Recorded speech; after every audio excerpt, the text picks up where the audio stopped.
a surrogate for the Obama campaign in the Hispanic community.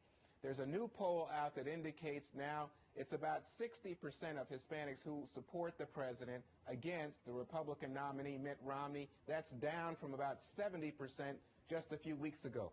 Why do you think there's been this drop? Oh, I think it's one of many polls. It's a snapshot. What we continue to see is that by a factor of 2 to 3, the president gets support over Republican nominee to be Mitt Romney. So I think it's become very clear that not only does the president continue to have solid support with the Latino community and Latino voters, but that Mitt Romney's got some real work to do to try to etch-a-sketch his way out of the hole he dug himself in with Latino voters. This same poll done by NBC Telemundo indicates that on most issues, Latinos have a high regard for the president, but two stand out, Congressman DeSera. One is the budget, where you see about 31% of Latinos saying the president has made the situation worse, and the second issue, gas prices. There, 49% of Latinos say the president's policies have made it tougher to have affordable gas in this country. How do you respond?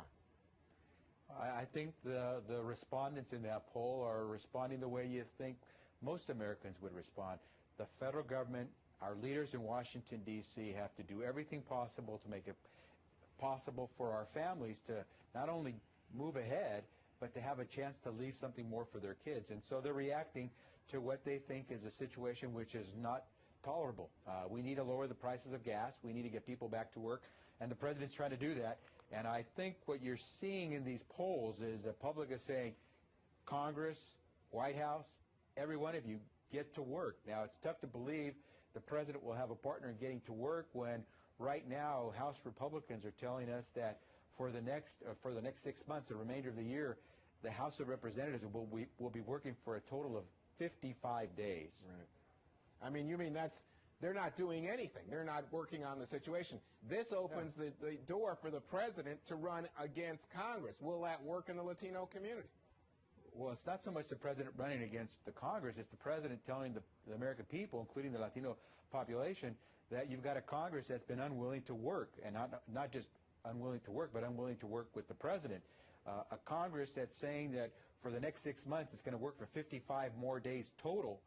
For Congress that's telling the House Republican leadership to tell the president and the rest of the American people that we're done doing any real substantive policy, any big lifting, and it's all now just politicking till November.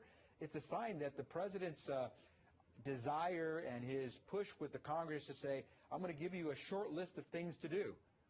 Bipartisan things to do, let's get them done, and for the Congress to throw up its hands, the Republicans to throw up their hands and say, no, we're done, it's going to be too tough, it's now all about November and the politics, and let's just deal with politics, and we'll figure out what happens after the election.